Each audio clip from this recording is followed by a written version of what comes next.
Двата големи брендови на Малешевијата, Беровското сирење и Беровскиот компир умираат. Нив нема кој да ги купи, бидејќи македонските купувачи се свртеа кон увезани производи. Се жали производител од Русиново. Што произведеме ние, остане тука. Јас го давам на стоката.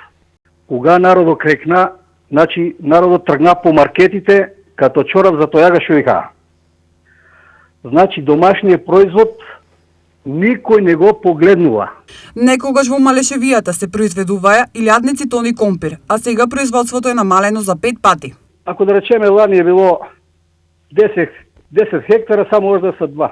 Оние што некогаш произведуваа компир сега се возачи, а другите се над 60 години. Нема, тоа е многу малку веќе. Многу малку е стварно и тоа се напушта. Значи се мери во декари, не во хектари. Нацело, сваташ ли? Нацело, значи планината се нацело запушти. Значи на планината веќе ше двујца да садат.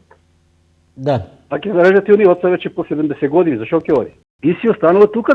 Тука, Да. значи робата си останува по селата. Значи никој не му се исплати да сади зарад тоа начин. И тие што садеа што идеа шофери. Идентичен е проблемот и со незаменливото беровско сирење.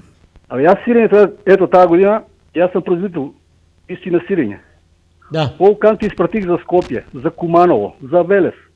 Тука в Малешевијата не сам продал 2 кантички. Мешано сирење има, само млеко нема в него.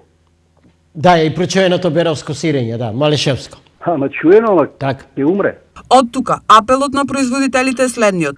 Па со тоа криза треба самиот народ да се заврти кон домашното производство и да го заштити самиот народ да пазарува домашно производство, а што не е возможно, тогава нека зима од маркетот. Они за се и се што в маркетот са.